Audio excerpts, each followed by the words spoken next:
tu publies un contenu, l'objectif évidemment à la fin, c'est que la personne elle passe à l'action. C'est pas juste qu'elle regarde ton contenu et qu'elle parte. Donc le but c'est que derrière elle te contacte ou alors qu'elle laisse son email, qu'elle laisse son numéro de téléphone ou qu'elle télécharge ton ebook. Donc à la fin de chaque post, oui effectivement, mettre un appel to action, un call to action pardon, c'est bien. Maintenant, si de temps en temps tu le mets pas, ça va peut-être être un peu plus reposant aussi, quoi. C'est vrai que si tous les gens ont tout le temps l'impression que tu publies pour avoir des emails ou pour avoir des rendez-vous, c'est un peu pénible. Donc faut le faire un peu de façon cool. Call to action et puis dans les stories, c'est bien de le mettre. Ouais, aujourd'hui par exemple, plutôt que de mettre un lien Linktree, tu sais, avec qui renvoie vers plusieurs liens dans ta bio, je trouve que c'est plus sympa de mettre des stories permanentes. T'en mets 3-4 et au début de chaque story permanente, tu mets chacun des liens. Tu vois, je trouve que c'est une méthode un peu plus douce, un peu plus sympa. La personne elle arrive sur ton compte, elle ouvre les stories permanentes, elle a le lien et puis elle le fait pour les 3-4 stories qu'il y a. Et puis comme ça, le bon vieux lien Linktree, je dis ça, moi je l'ai pas fait, mais le petit lien Linktree, c'est un petit peu impersonnel, c'est vrai que voilà, puis c'est vu et revu, donc ça peut être une petite variante sympa aujourd'hui. Ouais. Je suis Andy Poiron, entrepreneur et amoureux de sport. Je suis le propriétaire de Away, un centre de coaching hybride à 360 sur Dijon, et également consultant où j'aide les coachs sportifs et les propriétaires de studios, de box CrossFit et de clubs de fitness à développer leur entreprise. Le fitness est une passion et c'est aussi un business. Dans ce podcast, le business du fitness, je vais à la rencontre de personnes ordinaires qui vous partagent leur expérience extraordinaire. Au programme, on parle de leur parcours, de comment elles en sont arrivées là, et également de leurs difficultés, de leurs succès et de tous les éléments qui peuvent vous donner des idées pour votre propre entreprise. Se nourrir des autres est l'un des moyens les plus simples d'accélérer son propre parcours personnel.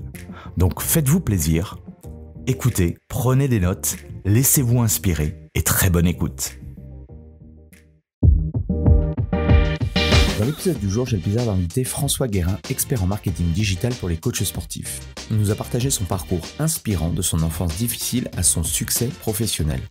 Ensemble, nous avons exploré des sujets essentiels, tels que l'importance de la digitalisation et de l'intelligence artificielle. On a parlé de personal branding, de création de contenu, de personnalisation des offres, de stratégie de publicité, de partenariat, de l'importance des interactions humaines et encore beaucoup d'autres choses.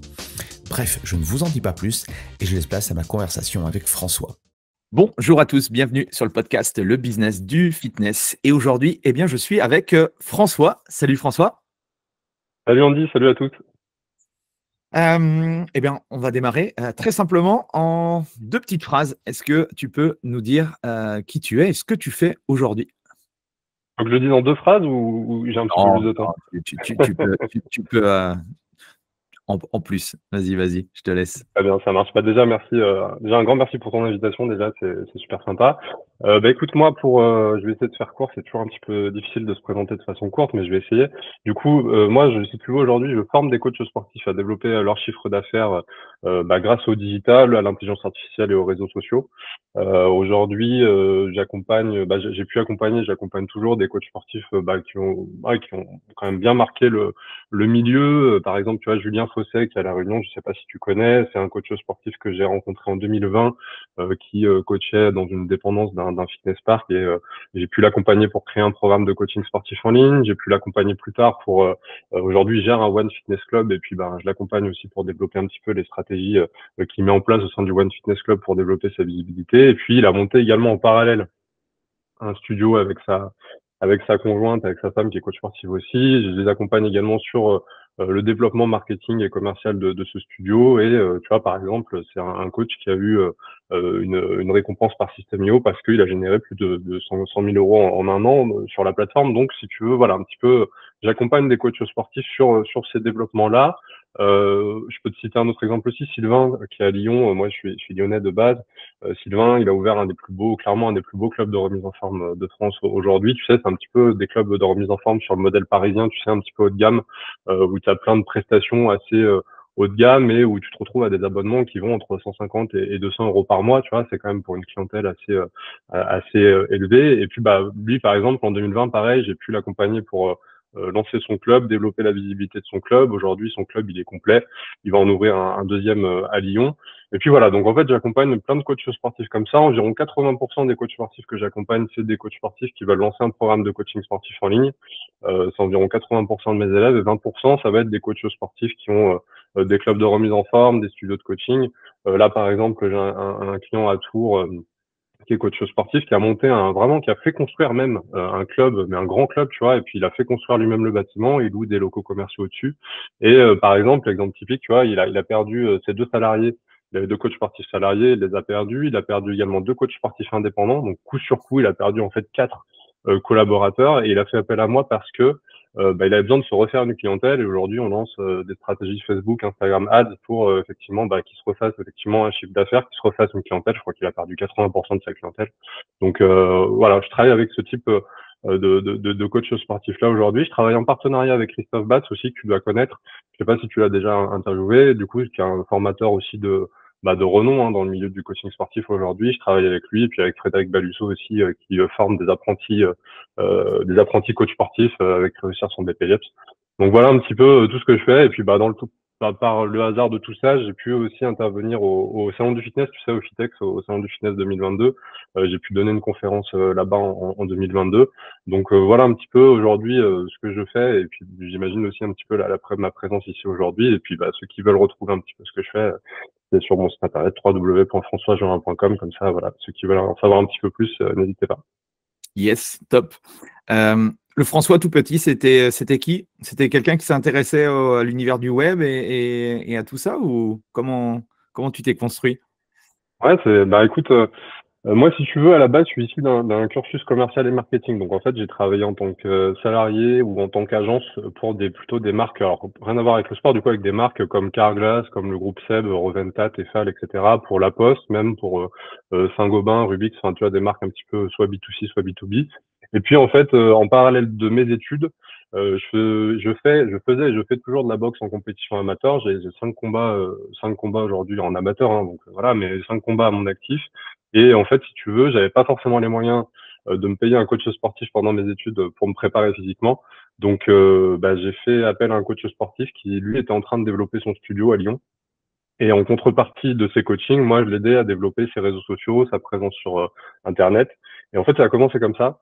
Et si tu veux, j'ai mis à profit mes compétences pour ce coach-là, pour des collaborateurs qu'il avait. Et puis petit à petit, ça s'est fait comme ça. Et en 2018, j'ai créé un organisme de formation professionnelle. Donc, je me suis professionnalisé comme ça. Et puis, voilà comment j'en suis arrivé là. Après, pour te faire un petit peu le contexte, le parcours perso, là aujourd'hui, si tu veux, bon, c'est cool. J'ai mon entreprise, j'ai un investisseur immobilier aussi. Tu vois, j'ai investi un peu plus d'1 million dans des projets immobiliers avec ma femme. Et puis, voilà, je suis lyonnais, j'ai 30 ans. À l'heure où je te parle, je me marie dans 10 jours avec Ah, elle. ok. Donc Yes. donc voilà un petit peu le Félicitations. contexte. Mais pour te faire le parcours personnel qui effectivement m'amène là aujourd'hui, c'est moi, si tu veux, je suis issu d'une famille de classe moyenne. On a grandi, j'ai grandi, je sais pas, jusqu'à 7 ans dans une petite banlieue de Saint-Étienne, un peu pourrie. Et puis ensuite, on a déménagé à Lyon. Oh Donc c'était punaise, un petit Saint-Étienne et peu, Lyon, comment t'as fait? C'est pas ouais, possible. ouais. Du coup, je suis un renégat du coup. Donc, si tu veux, non, et puis vraiment, c'était la banlieue pourrie de Saint. Déjà que Saint-Étienne, bon, je suis désolé pour les Stéphanois, mais bon, j'y ai habité, je connais, je suis de là-bas, donc je le dis en connaissance de cause. Déjà que c'est pas très joli, mais alors en plus, j'étais dans la Ricamarie. Alors c'est un petit bled à côté de Saint-Étienne qui est vraiment pas ouf du tout. Et si tu veux, bon, voilà, mais on n'a jamais manqué de rien, tu vois, bonne petite famille de classe moyenne. Par contre, du coup, fils de divorcé, mon père a divorcé une première fois, puis une seconde fois derrière. Donc bon, si tu veux, voilà, 2 échecs familiaux, et puis environnement pas facile, pas de violence physique, mais très violent mentalement. En plus, je suis le grand frère d'une fratrie de 4. J'ai 3 demi-frères garçons et une sœur fille. Donc, si Ok. tu veux, j'étais un peu le grand frère dans tout ça durant toute mon adolescence. Et du coup, à 18 ans, parcours classique, quoi. Du coup, dépression, il y avait pas de meuf, pas d'amis. Enfin, tu vois, vraiment, arrivé vers mes 16-18 ans, c'était pas drôle du tout. J'étais vraiment en total échec scolaire. Petite dépression, enfin voilà, tu vois, Xanax, antidépresseurs, tout ça. Il m'est même arrivé de boire, pour te faire sans rentrer trop dans le détail, mais tu vois, il m'est même arrivé de boire un peu tout seul dans ma chambre. Enfin voilà, c'était vraiment des moments pas faciles. Et il y a des moments même où je dormais le jour et je vivais la nuit. C'est pour te dire, le mec était perdu. J'ai fait une fugue, enfin tu vois, des Ah trucs oui, assez ok. Voilà, un peu cassos, mais c'est pas grave. Écoute, j'en suis aujourd'hui, donc c'est cool. Et il y a un moment où je me suis retrouvé à bosser. J'ai arrêté les études, je bosse chez Flunch. Je suis cuistot, je fais les steaks. Tu sais, le mec chez Flunch qui a 20 steaks devant lui, qui doit se rappeler tel steak il a telle personne. Et en fait, à partir de là, j'ai commencé à gagner un petit peu ma vie. Et du coup, j'ai pu me poser. J'ai pris pas mal de recul. J'ai lu beaucoup de bouquins de dev perso, beaucoup de bouquins aussi sur l'entrepreneuriat, parce que très clairement, mes deux parents avaient un peu douillé en étant salariés. Donc l'objectif, c'était vraiment que je crée quelque chose. Et surtout, du développement personnel pour réussir à me stabiliser, parce que j'étais vraiment pas bien, pour me sociabiliser aussi, parce que j'avais vraiment pas, tu vois, de cercle social. Et du coup, j'ai fait vraiment une grosse introspection. Je me suis mis à la boxe, j'ai repris les études. Et j'ai fait un peu Comment fait comme comment, dans heu, Repu. t'expliques comment t'expliques justement que tu prennes justement conscience que, de lire des bouquins, voilà, de faire cette introspection, c'est pas commun aussi à tout le monde? Il y a eu un déclic particulier ou c'est simplement que ça t'est paru, on va dire naturel de faire ce chemin-là? C'est une très bonne question. Alors, si tu veux, c'est vrai que c'est des moments où tu peux prendre un virage comme tu peux en prendre un autre. Soit tu prends le virage où effectivement tu te dis bon, il m'est arrivé des trucs pas faciles, il arrive des trucs pires à d'autres personnes et puis il arrive des trucs mieux à d'autres. Soit tu fais la victime et effectivement tu te mets dans un cercle vicieux. Soit effectivement tu prends le parti de travailler sur toi et de digérer et puis de passer à autre chose quoi à un moment. Là où j'ai eu de la chance, c'est que mon père est très chrétien catholique et très orienté développement personnel quand même. Donc en fait, c'est lui, je pense, qui m'a vraiment mis dans les sciences humaines en fait et qui m'a vraiment, tu vois, glissé des bouquins. Alors au début, c'était des bouquins du coup catho. Et puis moi après, vu que j'étais un peu en rébellion par rapport à mon père, et puis comme je te disais, vu que j'ai figué, il y a un moment où du coup la religion chrétienne, fallait pas m'en parler. Mais du coup, moi, je suis parti sur plutôt de la philosophie, du dev perso, et je me suis un peu sorti de la religion pour aller vers des trucs plus, pour aller vers d'autres choses en fait. Et puis au final, OK. aujourd'hui, j'allie un peu tout ensemble. Mais je pense que c'est vraiment ça la chance que j'ai eue. Et puis voilà. Et puis après, au niveau du travail, j'ai quand même du côté de ma mère et de mes grands-parents maternels une grosse valeur travail. Donc ils m'ont toujours, j'ai encore des lettres de mon grand-père qui est plus là aujourd'hui, mais j'ai encore des lettres qui m'écrivaient par la poste où il me disait qu'est-ce que tu fais à l'école, bouge-toi en fait, tu vois, qu'est-ce que tu fais si t'as pas de travail, t'auras pas de femme, c'est un peu cliché de le dire, mais voilà, si t'auras pas de bonne situation, t'auras pas d'amis, t'auras pas de femme, enfin tu vois, j'ai encore des lettres aujourd'hui où je vois un OK. peu, j'ai quand même eu cette chance-là du coup, on tire toujours des cartes plus ou moins bien à la naissance, j'ai eu cette carte-là par contre d'avoir une famille plutôt qui m'a à des moments tiré vers le bas par les déséquilibres qu'il y avait, mais à d'autres moments qui m'a tu vois retiré vers le haut. Et puis du coup pour terminer, je me suis remis en question, j'ai rencontré la femme avec qui je suis aujourd'hui, ça fait 12 ans qu'on est ensemble, et j'ai monté ma boîte qui m'a permis d'investir dans la maison où je suis aujourd'hui. J'ai une magnifique maison, j'ai de super amis, j'ai une famille avec qui je m'entends très bien, et puis mon demi-frère d'ailleurs, on a créé un podcast ensemble, il est coach sportif. Et du coup, on a créé un podcast qui s'appelle Bro Working.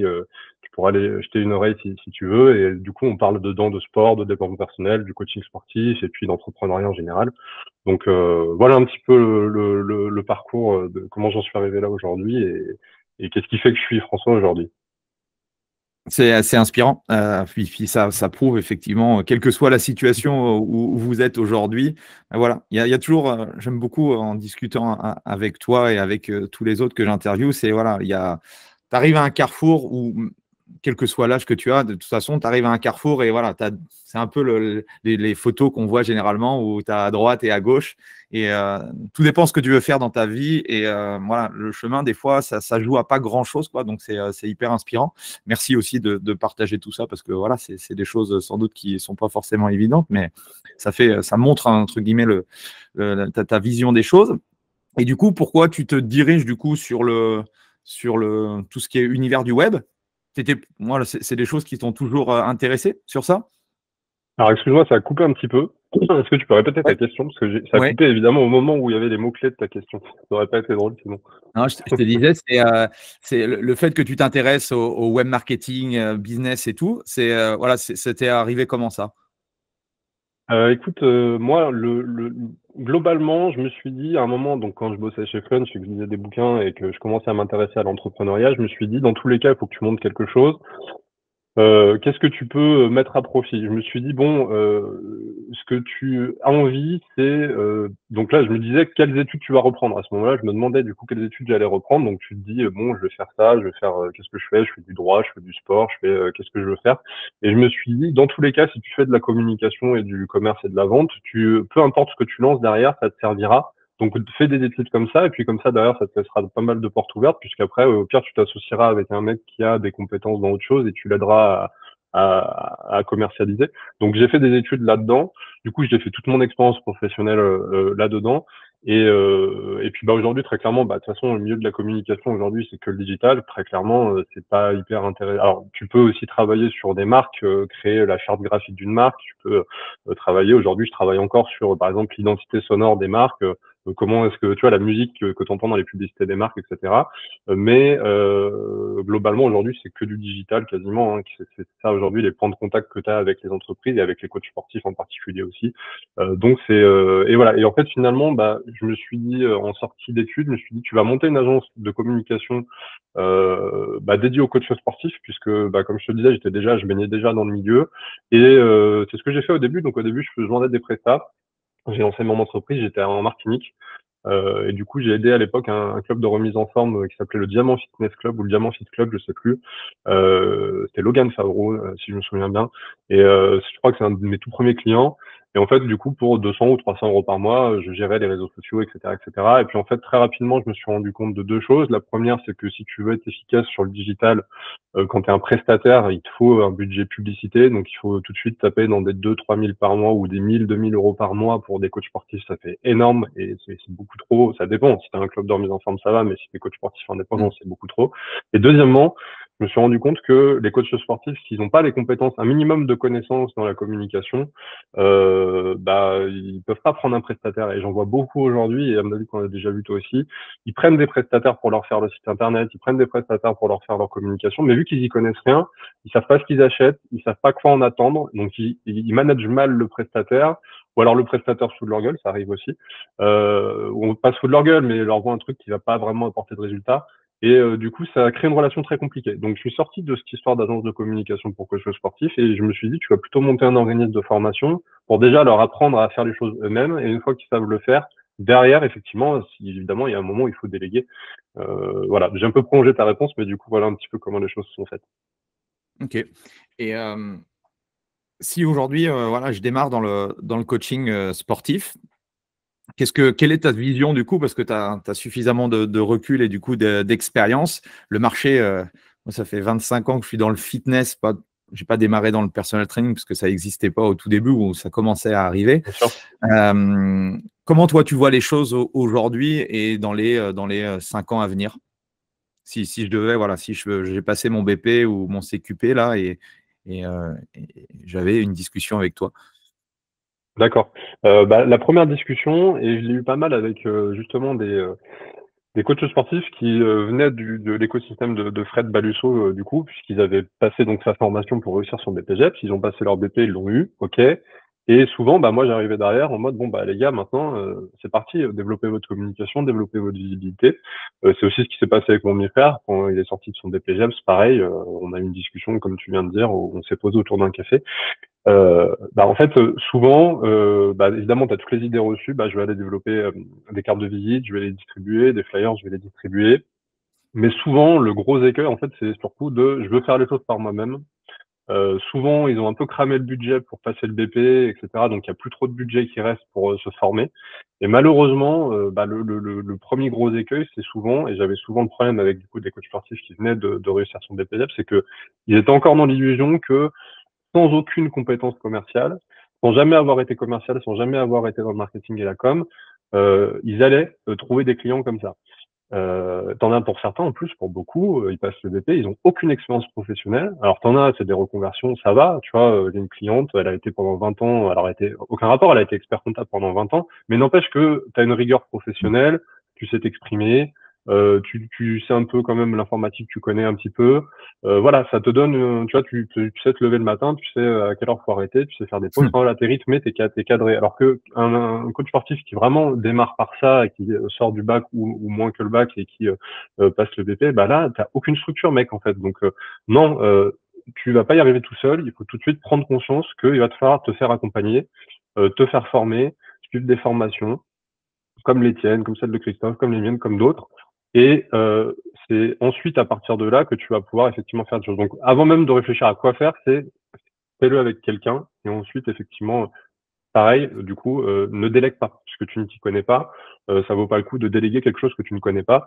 Si tu t'y connais rien en travaux et que tu délègues, et ça nous est tous arrivé, un truc, l'artisan il se fout de ta gueule en fait, il va te surfacturer ou il va pas faire exactement ce que tu lui demandes. Alors évidemment, tu peux tomber sur des gens honnêtes, bien sûr, mais ce que je veux dire, c'est que voilà, quand tu connais rien, il faut pas chercher tout de suite à déléguer, il faut te former, monter en compétences et ensuite, voilà. Donc premier conseil, si tu sors de ton BP, on dit, c'est fais-toi accompagner et Oui, monte en compétences sur la partie c'est un peu commerciale. le brevet des, c'est un peu le CQP ou le BPGEPS du coup aujourd'hui en France, c'est un peu le brevet des collèges quoi. Tu l'as, mais en fait tu démarres juste ou le bac éventuellement maintenant aujourd'hui parce que voilà, on peut plus rien faire avec ça quoi. C'est Ok. clair. Bah, déjà que sur la partie sportive, santé, tout le monde le sait aujourd'hui que c'est des diplômes qui t'apportent un très strict minimum, mais que tout de suite il faut continuer de te former parce que sinon t'es pas vraiment au niveau de ce qu'il faut. Donc, mais alors au niveau oui, commercial, marketing, je crois que le CQP aujourd'hui ils auront inclus, je crois, un petit module marketing. Mais déjà moi qui sors d'études de commerce et de marketing et de communication, quand je suis sorti des études déjà, je trouve que ça manquait, il y a plein de fondamentaux qui me manquaient. Donc moi-même, j'ai dû investir moi-même sur des formations marketing, communication et vente. Mais alors vraiment, quelqu'un qui en a jamais fait ou qui a juste passé le BP ou le CQP, ouais, c'est compliqué. Bon, j'ai compris qu'il fallait que j'investisse, mais du coup, est-ce que je peux quand même trouver des clients ou comment voilà. Est-ce qu'il faut que j'attende d'investir personnellement ou comment je dois m'y prendre après? Tu veux dire comment tu dois t'y prendre pour choisir une formation Non, ou... du coup, pour continuer à me lancer, je sais que je dois investir. Et ça, c'est clair que moi, même tous les personnels traîneurs que j'interviewe, c'est toujours le même son de cloche de toute façon. Rien n'est acquis et du coup, on acquiert les compétences au fur et à mesure de notre chemin. Mais du coup, après, la suite, c'est quoi pour moi? Très bien. Bah, la suite, c'est effectivement de passer à l'action parce qu'effectivement, après, il y a aussi, je prends une formation, mais je suis pas coachable. Et ça, de toute façon, tous les coachs sportifs qui écoutent savent très bien que la coachabilité, c'est un truc important. Je veux me mettre au sport, je prends un coach sportif. Si j'écoute pas ce qu'il me dit, si je suis pas le programme alimentaire, si je suis pas, si je prends pas ses remarques techniques en compte, je vais me faire mal au dos si je fais un squat.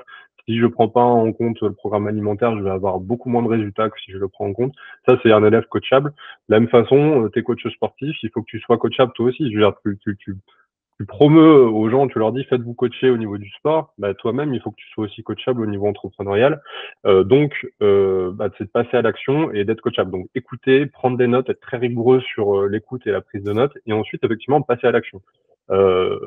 Typiquement, les premières actions à mettre en place, si effectivement on doit donner des conseils et un peu de valeur et de la valeur du coup dans l'épisode, c'est effectivement de se dire que dans tous les cas, même si tu vas distribuer des cartes de visite, des flyers, dans tous les cas, aujourd'hui, les gens, la première chose qu'ils font, c'est ils vont taper ton nom, prénom sur Google.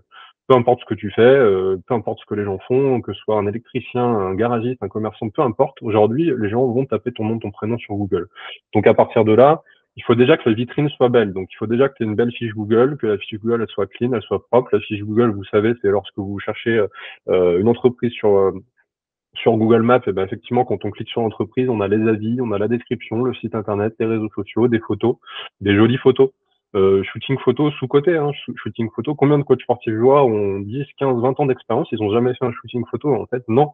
Aujourd'hui, quand on te voit sur le digital, la première chose qu'on va regarder, c'est ton visage, c'est la qualité de la photo. Oui, mais moi, j'ai un smartphone. Oui, d'accord, mais un photographe fait de bien plus belles photos que tu feras jamais avec ton smartphone. Donc, shooting photo que tu vas ensuite publier effectivement sur cette fameuse fiche Google. Tout de suite, bah, essayer de mettre des avis. Alors, au début, tu n'as pas beaucoup de clients, donc évidemment, tu vas peut-être coacher tes amis, tu vas peut-être coacher ta famille, tu vas peut-être leur demander du coup un avis en contrepartie. Alors oui, il sera pas le plus impartial des avis parce qu'évidemment la personne te connaît, mais ça peut être déjà des premiers C'est retours grave. d'expérience intéressants. C'est ça exactement. Et puis derrière, effectivement, bah les gens vont chercher sur Instagram beaucoup aujourd'hui, Facebook évidemment, mais c'est beaucoup moins. Mais évidemment, une jolie page Facebook avec des jolies photos, page Instagram aussi avec de jolies photos, et puis in fine le site internet. Alors le site internet, je mets des guillemets et je mets comment dire, je mets des réserves parce que tu as beaucoup de gens qui vendent des sites internet aujourd'hui. Pour moi, il faut pas investir tout de suite des milliers d'euros dans un site internet, c'est trop tôt. Tu as plein d'outils qui te permettent de faire juste un petit site vitrine propre, classique, net, propre, sans bavure, qui présente bien, avec en plus tes jolies photos professionnelles, ben tout de suite ça rend bien. T'as pas besoin tout de suite d'investir 5000 euros pour créer un site internet. Après, d'autres diront autre chose, hein, voilà, c'est pas chacun son avis. Mais pour moi, quand tu te lances, il faut mettre tout ton budget dans de la formation et très peu de budget sur de la publicité. Tu vas pas payer de la pub Facebook, tu vas pas payer une agence pour faire ton site. Et puis encore une fois, quand tu débutes, si tu fais créer un site par une agence, après, ben, tu sais pas trop comment le manager. Alors que le but, c'est peut-être d'abord d'apprendre à gérer ta communication, puis derrière à faire un site. Voilà un petit peu les premières étapes que je te conseillerais de faire, hein, si tu te Top. lancer maintenant. Donc, à investir, deux, regardez votre fiche Google My Business. Ou si vous n'en avez pas, bah, regardez. Il y a plusieurs tutos voilà, qui vous expliquent un peu comment, en tout cas, les bases. Après, il faut le structurer. Mettez du professionnalisme assez rapidement. Je veux dire, quelqu'un qui a un shooting photo aujourd'hui, ça coûte pas non plus très très cher. Si en plus vous voulez pas payer, vous leur faites séance de coaching entre contrepartie, ils vous font des photos. Ça c'est très bien. Ok, moi je suis aussi ok pour le site internet avec des outils. Bah, tu parlais de système.io. On peut faire voilà une one page en site avec vraiment les informations importantes. Au moins, ça fait pas sapin de Noël. Il y en a pas dans tous les sens. On n'est pas un club de fitness, donc on va à l'essentiel. On veut les coordonnées des gens pour éventuellement bilan, rendez-vous, etc. Donc, aller à l'essentiel. Donc là, tout ce que nous partage François, c'est des choses très simples. C'est pas des investissements de malade. Donc, effectivement, ça, pour moi, ça devrait être le B à bas, les fondamentaux du personnel trainer qui démarre. Merci Clair. François. Non, c'est clair. C'est clair. Ouais. Et puis c'est sous-côté, quoi. C'est vraiment, on se dit au début, mais non, j'ai pas besoin. Les gens, de toute façon, enfin voilà, il y a vraiment ce discours au début de non, j'ai pas besoin de tout ça. Non, non, c'est impératif. Et croyez-en, du coup, des coachs sportifs qui ont de l'expérience là-dedans et qui ont un background, c'est important. Pose souvent la question, Andy, bon, est-ce que voilà, il faut que je me mette sur Facebook, je vais monter un groupe Facebook, j'ai vu que LinkedIn, là, en ce moment, c'est ça, ouais, je vais me mettre aussi sur LinkedIn. Bon, tous les influenceurs, ils sont sur Instagram, je vais me mettre sur Instagram. C'est quoi ta vision des choses par rapport à ça? Aujourd'hui, clairement, il faut viser sur les réels, les shorts, les contenus courts de 10, 30, 1 minute. C'est vraiment ça qui marche. Donc effectivement, aujourd'hui, c'est pas sur LinkedIn que tu vas le trouver. Du coup, le référencement sur Google, c'est long. Donc effectivement, c'est bien de le commencer tôt, mais c'est peut-être pas le premier truc à faire. Donc vraiment, les vidéos courtes aujourd'hui, je réinvente pas la roue en disant ça. Je pense que tout le monde l'a déjà entendu, mais il faut le faire et surtout, il faut bien le faire. Et pour bien le faire, il faut regarder ce qui marche. Il faut pas chercher à réinventer la roue. Beaucoup de coachs sportifs et d'entrepreneurs généralement, globalement, se disent bon, ils sont encore, tu sais, en mode Thibaut InShape à l'époque où Norman fait des vidéos. On se dit tiens, bah, il faut que je me mette face caméra et que j'explique un truc. Ça aujourd'hui, tu regardes tous les réels qui font, tous les shorts et réels qui font plus d'1 million de vues et qui marchent très bien. C'est pas des shorts, des réels comme ça. Donc c'est d'autres types de concepts, c'est d'autres types de formats. Et il faut surtout bah voilà se baser là-dessus. Il faut pas chercher effectivement à faire du truc à l'ancienne où on se met devant une caméra et puis on parle. Ça existe, il y en a qui fonctionnent bien, mais c'est peut-être 10% de ce qui marche aujourd'hui. Aujourd'hui, il y a d'autres concepts qui fonctionnent mieux. Donc commencez par les vidéos courtes. Il n'y a pas besoin forcément de se montrer.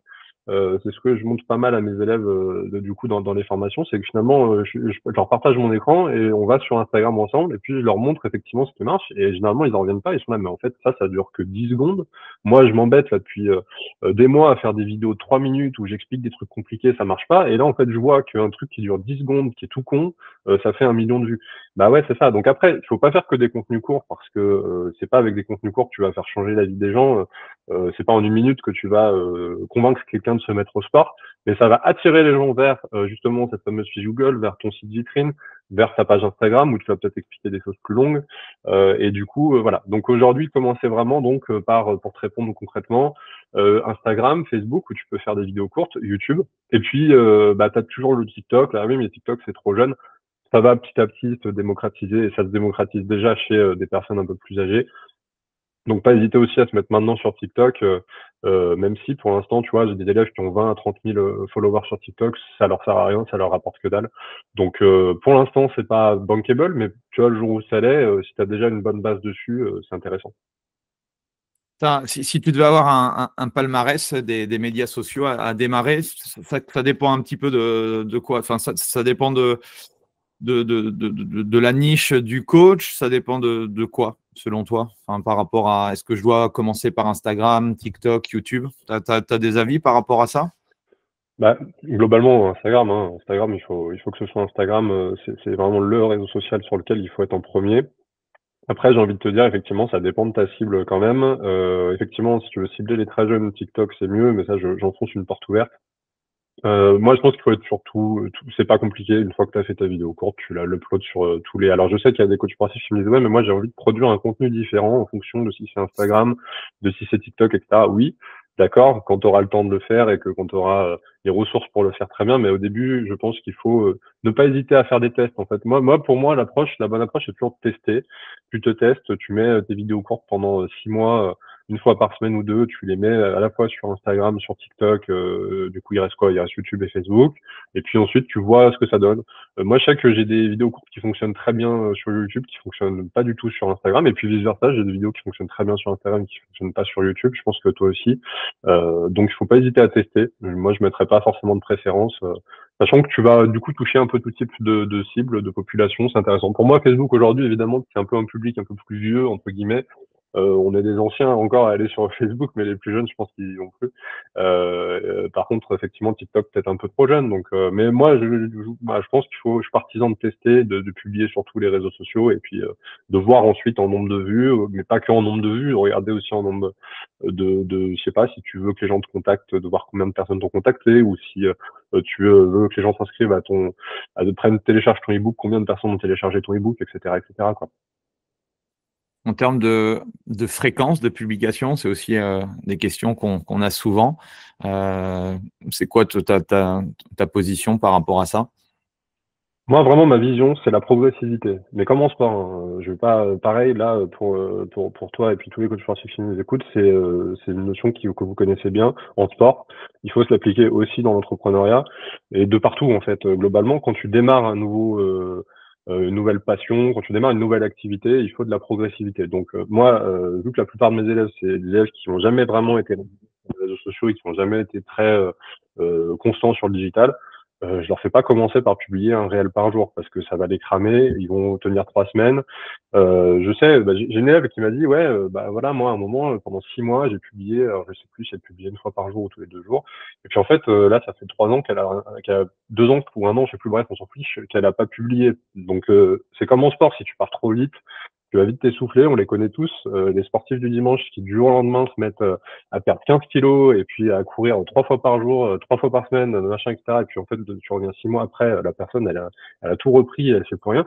C'est la même chose sur les réseaux sociaux, il faut vraiment de la progressivité. Donc moi, je suis très partisan pour un débutant, en tout cas, ce que j'appelle un débutant, c'est quelqu'un qui a pas eu de résultat sur les réseaux sociaux. Donc quelqu'un qui a jamais obtenu un client ou qui obtient très peu de clients sur les réseaux sociaux, pour moi, c'est un débutant. Il faut commencer par 2 heures par semaine. 2 heures par semaine, c'est bien. Ça te laisse le temps de faire une veille. C'est-à-dire que tu vas passer 15-20 minutes par semaine à regarder tous les concepts qui fonctionnent parce qu'il y a des concepts tendances. On est en quoi là? On est en avril 2024, pardon. Tu as tel concept qui fonctionne, mais en septembre 2024, ce sera d'autres concepts qui fonctionneront. Donc, il faut prendre 15-20 minutes par semaine et puis dès que tu as un petit peu de temps pour swiper un peu, scroller un peu sur ton téléphone et regarder les concepts qui fonctionnent. Et puis, ça te laisse 1 heure et demie pour ensuite monter, tourner, enregistrer 2-3 choses. Et 2 heures par semaine, c'est un très bon début pour se mettre sur les réseaux sociaux. C'est très bien. Il faut pas aller plus loin parce que 2-3 heures par semaine, pas plus. Sur les posts, appel à l'action, des choses justement, comment structurer les posts? Est-ce que les stories, c'est encore intéressant? Comment je dois gérer effectivement dans ma bio un lien? Enfin, est-ce que tu as des choses à partager de ce côté-là? Des Ouais, bien trucs qui sûr. fonctionnent. Bien sûr. Sur les stories, c'est plus effectivement des choses qui vont servir peut-être pour soit donner de l'actualité, soit effectivement mettre des call to action. Donc c'est vrai que ce qui marche bien en ce moment, les call to action, c'est de les mettre dans donc les call to action, évidemment, je pense que la plupart vous savez ce que c'est, mais pour ceux qui savent pas, c'est l'appel à l'action. Donc quand tu publies un contenu, l'objectif évidemment à la fin, c'est que la personne elle passe à l'action. C'est pas juste qu'elle regarde ton contenu et qu'elle parte. Donc, le but, c'est que derrière, elle te contacte ou alors qu'elle laisse son email, qu'elle laisse son numéro de téléphone ou qu'elle télécharge ton ebook. Donc, à la fin de chaque post, oui, effectivement, mettre un appel to action, un call to action, pardon, c'est bien. Maintenant, si de temps en temps tu le mets pas, ça va peut-être être un peu plus reposant aussi, quoi. C'est vrai que si tous les gens ont tout le temps l'impression que tu publies pour avoir des emails ou pour avoir des rendez-vous, c'est un peu pénible. Donc, il faut le faire un peu de façon cool. Call to action, et puis dans les stories, c'est bien de le mettre. Ouais, euh, aujourd'hui, par exemple, plutôt que de mettre un lien Linktree, tu sais, avec qui renvoie vers plusieurs liens dans ta bio, je trouve que c'est plus sympa de mettre des stories permanentes. T'en mets trois, quatre, et au début de chaque story permanente, tu mets chacun des liens. Tu vois, je trouve que c'est une Ouais. méthode un peu plus douce, un peu plus sympa. La personne, elle arrive sur ton compte, elle ouvre les stories permanentes, elle a le lien, et puis elle le fait pour les trois, quatre stories qu'il y a, et puis comme ça, le bon vieux lien Linktree. Je dis ça, moi, je l'ai pas fait, mais le petit lien Linktree, c'est un petit peu impersonnel, c'est vrai que voilà, puis c'est Hmm. lu et revu, donc ça peut être une petite variante sympa aujourd'hui. Ouais. Ok, top. Bah, merci du partage. J'espère que vous prenez, vous prenez des notes. Euh, En termes de stratégie, après, du coup, parce que sur le web, en fonction des uns et des autres, et pour avoir été dans plusieurs programmes, chacun y va forcément de sa méthode. Qu'est-ce que toi, tu as pu tester ou qu'est-ce que tu testes et qui fonctionne bien aujourd'hui en termes de funnel, en termes voilà, de tunnel? Qu'est-ce que tu as pu tester que tu peux nous partager? Ah, déjà, moi, la vraie vision que j'ai, qui peut-être me différencie de d'autres approches, c'est pour moi le coaching sportif, c'est du conseil. Et à partir du moment où je dis ça, il faut que évidemment que j'explique, puisque ça veut rien dire comme ça tout seul. Une vision conseil, c'est quoi? C'est de se dire, je vends du conseil, je vends pas un produit. Vendre un produit et vendre du conseil, c'est pas pareil. Tu veux vendre une machine à café, tu vas dans les magasins, et c'est ce qu'on voit 9 fois sur... Enfin, aujourd'hui, quand tu es un particulier, c'est ce que tu vois partout. Donc, tu as des promos, tu as des argumentaires de vente, tu as des fiches produits. Je sais, j'en ai fait chez Seb quand je travaillais pour Tefal, par exemple, on faisait la fiche produit d'un rasoir, on faisait la fiche produit d'une poêle, tu vois. Enfin, tu fais des fiches produits avec des argumentaires de vente, tu fais des promotions. Et ça, c'est une façon de vendre un produit. Et le problème, c'est qu'aujourd'hui, vu qu'on est très exposé à cette façon de vendre, on a tendance à le répliquer pour le coaching sportif. Donc, tiens, je me lance, je suis coach sportif. Sur mon site internet, je vais proposer 5 produits, donc le pack minceur, le pack remise en forme, le pack machin, le pack bidule. Je vais mettre un prix barré, je vais mettre des argumentaires de vente. Après, encore une fois, c'est ma vision. Hein. Je respecte complètement qu'on puisse avoir une vision différente, mais moi, en tout cas, c'est ma vision. Et du coup, tu as un catalogue, en fait. Tu vois, c'est un peu format catalogue. Tu as le menu 1, le menu 2, le menu 3, et on te propose ça. Et c'est très rigide, c'est très packagé, c'est très machin. Pour moi, aujourd'hui, un particulier qui cherche un coach sportif, il cherche avant tout du conseil, il cherche pas un produit arrêté, fini, défini, parce que chaque personne a ses pathologies, chaque personne a ses objectifs, chaque personne a ses points faibles, ses points forts. Donc, tu peux pas, pour moi, vendre du coaching sportif, c'est vendre du conseil, c'est pas vendre du produit. Donc, à partir de là, du coup, ma vision, c'est qu'un tunnel de vente, ça doit être vraiment fait, mais tout en douceur. C'est-à-dire qu'aujourd'hui, je trouve qu'il y a beaucoup de tunnels de vente qui sont très agressifs. Tu as des prix barrés, tu as des timers, et il faut vite acheter parce que machin, etc. C'est une vision produit qui peut marcher à une certaine échelle. C'est-à-dire qu'effectivement, quand tu commences à avoir une grosse, comment dire, une grosse audience, il faut peut-être avoir cette vision produit parce que de toute façon, les gens te font confiance. Donc, ils ont, et puis de toute façon, tu peux plus passer autant de temps peut-être aussi avec les gens. Hein. Donc, clairement, si tu as un coach sportif qui a 500 000 followers et qui a des centaines de clients, t'as plus le temps de passer du temps avec chaque client. Donc, tu vas créer des produits en fait où tu vas faire des déclinaisons de tes prestations. Mais pour un coach sportif qui débute, pour moi, la stratégie, elle doit être de vendre du conseil. Donc, quand tu vas faire effectivement une landing page, quand tu vas faire un site internet, pour moi, il faut vraiment mettre en avant la personnalisation, l'individualisation, l'humain, tu vois. Tu es accueilli par une petite vidéo sympa, on te met pas la pression avec des timers, des machins. Ne pas afficher ses prix parce que du coup, comment dire, ça va t'enfermer dans un truc en fait. Aujourd'hui, tu as quelqu'un qui te contacte, qui est un sportif aguerri, qui a déjà une grosse autodiscipline, qui fait des compétitions, mais à côté de ça, il a envie de travailler un peu sa mobilité, il a envie aussi d'optimiser un peu sa nutrition et il fait appel à toi. Tu vas pas du tout lui faire le même prix et tu vas pas du tout facturer ça de la même façon et packager ça de la même façon que si tu as Nathalie 40 ans qui a jamais fait de sport qui te contacte. Tu vas pas vendre du tout la même chose. De la même façon, tu vas pas vendre la même chose si la personne est dans ta commune ou si elle est à l'autre bout de la France. Donc, afficher des prix, afficher des packages, quand tu débutes en tout cas, pour moi, ça n'a pas trop de sens. Donc, c'est ma vision, hein. Après, voilà, tout le monde a sa façon, sa méthode. Mais en tout cas, ma méthode, elle est d'avoir cette approche conseil, de mettre en avant l'humain. Donc de sortir peut-être un peu justement de cette logique entonnoir de vente, tunnel de vente, etc. À moins que tu commences à avoir du gros trafic, à moins que tu commences à faire de la publicité. Et encore, voilà, mettre de l'humain, c'est toujours bien de toute façon. Et on est allé un peu très loin dans cette logique de produit parce qu'elle vient un peu des États-Unis, des gros formateurs des States, etc. Où ils nous ont vachement orientés vers des trucs de timer, de tunnel de vente, etc. Mais aujourd'hui, on voit que c'est un peu. J'ai l'impression qu'on y revient hein, de tout ça, même les gros marketeurs et tout. Le marketing à la bourrin, c'est en train de. Ouais, effectivement. Exactement, exactement. Ouais, ça change complètement. Et pourquoi? Parce que les gens, ils en ont marre, y compris pour les pubs. Hein. Tu commences à des pubs avec, enfin, t'en as qui font des pubs où c'est vraiment justement, c'est très, comme tu dis, bourrin. C'est très, je te vends des produits, je suis marchand de tapis, etc. Machin. Alors que, oui, c'est, je t'appelle, ah oui, je fais l'appel de vente, et puis si t'achètes pas tout de suite, bah le prix va prendre 50% dans 3 mois. C'est une logique qui marche, mais pour des produits qui marchent peut-être aux États-Unis dans les années 90, tu fais du porte-à-porte ou dans le loup de Wall Street, ok, ça marche, ça peut marcher sur certains types de personnes, mais si tu as une logique de vendre en plus à des CSP+, ou à vendre à des gens intelligents, cette approche-là, elle va complètement les faire fuir. Moi, aujourd'hui, un mec qui me dit, tiens, si t'achètes pas maintenant, ça te prend, le prix prend 50% demain, ciao, tu vois, moi, j'achète pas. Mais ça marche sur des gens, hein, c'est sûr que ça marche. Mais, et encore une fois, si t'es à une grande échelle, pourquoi pas faire ça? Et il y a aucun souci en fait. C'est une question d'échelle. Je pense qu'il y a un temps pour tout. Il y a un temps pour créer des petits produits, pour mettre en place toutes ces stratégies-là. Mais la plupart, 9 coachs sportifs sur 10 aujourd'hui, pour moi, c'est ma conviction. Encore une fois, après chacun a sa méthode. Hein, je ne veux pas ces personnes, mais moi, ma méthodologie, c'est vraiment de vendre du conseil, de l'humain, d'individualisation. Que ça se ressent dans les pubs, ça se ressent dans le tunnel, ça se ressent au téléphone ou autour d'un café quand tu coaches quelqu'un. Pareil, hein, au niveau des entretiens de vente, tu as beaucoup de coachs sportifs qui ont pris l'habitude. Le script, il faut l'avoir au début. Le script de vente, c'est important pour te structurer si tu n'as jamais été commercial. Mais il y a un moment où il faudra quand même un peu en sortir. Et pareil, c'est bien de préparer des packs pour pas arriver démuni face aux clients, mais à un moment, il faut aussi un peu en sortir et s'adapter aux clients. Voilà un petit peu ma vision aujourd'hui du coaching sportif et de la stratégie aujourd'hui à avoir sur la partie communication. Top, top, top. Tu nous as parlé de coaching digital. Moi, quand j'ai démarré à l'époque, ça n'existait pas forcément.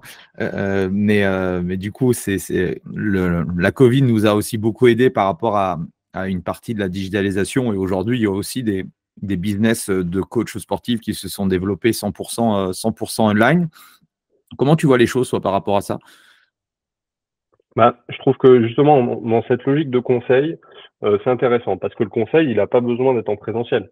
Tu as besoin d'un conseil sur ta comptabilité, tu n'as pas besoin que le comptable il soit assis là, tu vois, à côté de mon bureau ou de ton bureau, ou l'expert comptable, voilà, tu n'as pas besoin qu'il soit là. L'avocat, pareil. Alors évidemment, aujourd'hui, il y a quand même encore beaucoup de rendez-vous en présentiel parce que l'humain, c'est quand même sympa. À un moment, c'est bien de se voir en visio, mais c'est cool aussi de se voir en présentiel. Mais du coup, le conseil, globalement, tu peux le délivrer à distance. Donc, pour moi, effectivement, c'est une très bonne chose que ça se digitalise. Par contre, effectivement, tu vends pas la même chose. Quand tu vends du personal training en présentiel, tu vends justement de la présence, tu vends de la motivation, voilà. Et alors que effectivement, chercher à reproduire ça à distance, ça va pas être qualitatif du tout. On est bien d'accord que tu vas beaucoup mieux voir la posture quand tu es en présentiel. Tu vas beaucoup mieux oui, voilà, ça va être beaucoup mieux d'accompagner ton client sur la partie, je sais pas, motivation, le pousser à faire sa dernière rep, etc. C'est beaucoup mieux en présentiel, on va pas se le cacher. Donc, chercher à dupliquer exactement ça en ligne, pour moi, effectivement, c'est pas bon. Ça va pas être qualitatif. Par contre, mettre en place un système où tu conseilles les gens à distance de façon individualisée, personnalisée, donc c'est-à-dire très concrètement, tu leur envoies un programme personnalisé, c'est du conseil. Tu leur dis voilà, un programme de nutrition, un programme alimentaire, c'est personnalisé, c'est du conseil. Des fiches techniques, des tutos pour mieux dormir, pour méditer, pour améliorer son mindset, etc. Ou plein d'autres thèmes. C'est du conseil. Et ça, déjà, ça se vend cher parce que c'est personnalisé, tu l'individualises. Il y a un suivi, tu peux créer un suivi derrière, donc c'est pareil, ça se digitalise, le suivi. Tous les 2 jours, tu prends des nouvelles de la personne, tu peux l'automatiser ou pas. Ça se digitalise. Et après, si tu te dis, bah moi, ça me gêne de coacher à distance parce que je trouve que bah du coup, il faut être là pour voir la posture, rien ne t'empêche dans ton conseil que tu vends à distance de conseiller également à la personne de prendre un coach sportif sur place. Et ça, c'est une approche qui est un peu novatrice que je vois pas beaucoup et qui est intéressante, je pense, à développer. C'est de se dire, moi, je me positionne en tant que coach sportif conseil, je propose à la personne à distance un programme, etc. Et puis derrière, effectivement, pour par exemple les 2 premiers mois, je veux pas que la personne se débrouille tout seul. Je vais sur place, soit moi-même, je me débrouille pour trouver un coach sportif. Aujourd'hui, il y a les réseaux sociaux, tu peux trouver un coach sportif sur place. Tu, effectivement, évidemment, le rémunères pour ça. Et il va accompagner ton client, ton élève pendant 2, 3, 4, 5, 6 semaines pour effectivement commencer le programme et petit à petit l'amener vers une autonomie Mhm. ou voire plus longtemps s'il y a besoin d'ailleurs. Et en fait, du coup, en plus, tu rentres dans une vraie logique entrepreneuriale et où tu délègues à quelqu'un d'autre. Et donc, vraiment, tu commences à ne plus échanger ton temps contre de l'argent. Par contre, le conseil, c'est toi, la marque, c'est toi, le marketing, c'est toi, tout est à toi. Simplement, tu délègues à un moment ce truc-là à un coach. Soit, effectivement, tu te dis, voilà, moi, je délivre du conseil, je vends du conseil. Et après, la personne sur place, elle peut se filmer, etc. Ça s'entend aussi, tout est jouable. Mais pour moi, la digitalisation, elle est bien sur l'aspect conseil. Évidemment, ça remplacera pas à un moment un coach sportif en présentiel au niveau de la posture, etc. C'est pour moi pas les mêmes choses. Tu vends pas la même chose. Voilà. Je sais pas si c'est Mhm. clair. Du coup, je suis rentré un Ouais, peu dans ouais, le détail. c'est intéressant effectivement euh, on peut imaginer effectivement d'avoir un réseau de coachs un peu partout dans la France et en fonction effectivement des profils de personnes et de mon réseau, oui, pourquoi pas proposer du coup une sorte d'hybride. Toi, tu gardes toute la partie digital conseil et puis la partie plus technique où s'il y a besoin vraiment à des moments spécifiques, faire appel à un coach. Ouais, bonne idée. Mais de toute façon, ça se fait déjà dans le sens où, tu sais, tu as parfois des coachs sportifs dans des clubs, ils vont parler à quelqu'un sur le plateau muscu et le mec dit non, non, mais moi j'ai déjà le programme d'un influenceur en fait, c'est bon, j'ai pas besoin de coach en fait. Ben, tu vois, ça serait un peu complémentaire de se dire c'est bien d'avoir le programme de ton influenceur, bon, il vaut ce qu'il vaut, mais derrière, effectivement, bah moi je peux aussi arriver en soutien, c'est-à-dire tu as déjà le programme, je te fais pas un programme, par contre je te vends ma présence, donc là on est à l'opposé du coup du coaching en ligne. On est vraiment sur là, tu es purement en présentiel et tu es purement l'exécutant de l'influenceur qui a bon, c'est après, je te dis ça, c'est voilà, est-ce que le programme te convient? Évidemment, si tu trouves que le programme d'entraînement de l'influenceur est pas bien, tu vas pas toi en tant que coach sportif l'exécuter. Mais si tu trouves que le truc est correct et que voilà, je trouve que c'est hyper complémentaire de proposer, bah toi, d'être là en présence pour aider à appliquer ce programme d'entraînement. Et les deux ne sont pas, tu vois, contradictoires, mais plutôt complémentaires. Donc ça se fait déjà en fait. T'as déjà, tu sais, plein de gens qui disent bah non mais moi c'est bon, j'ai pas besoin de coach, j'ai déjà mon programme.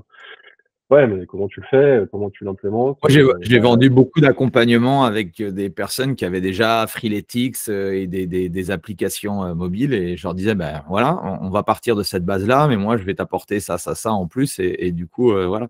Donc, c'était gagnant-gagnant, quoi.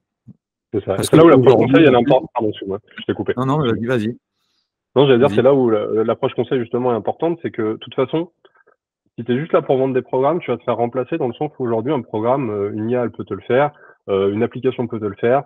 Il faut pas que tu te contentes pour moi en tant que coach de vendre un programme. Parce que le programme, la personne elle peut le trouver partout. C'est pas là où tu apportes de la valeur. On est d'accord que tous les programmes se valent pas et que ton programme sera mieux que celui fait par l'IA, il n'y a aucun souci avec ça, mais euh, c'est pas ça qui a de la valeur. Pareil, les vidéos d'entraînement, on en fait toute une histoire. Oui, mais moi, comment je fais mes vidéos? Mais des vidéos d'entraînement, aujourd'hui, moi, j'ai un élève qui débute son programme.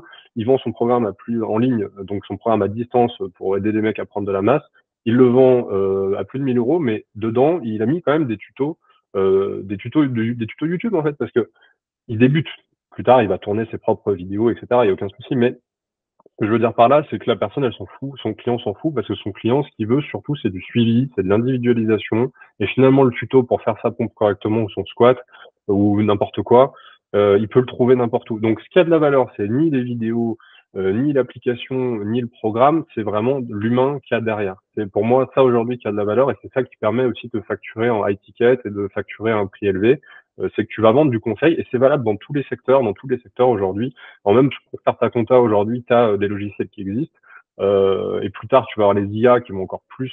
Enfin, c'est déjà le cas. Je dis plus tard, mais c'est n'importe quoi. C'est déjà le cas. Des IA qui prennent la place. Donc, il faut pas se contenter d'être juste quelqu'un qui fait des process. Il faut apporter de la valeur. Et apporter de la valeur, c'est le conseil, l'humain, la personnalisation, que la personne elle ait un interlocuteur.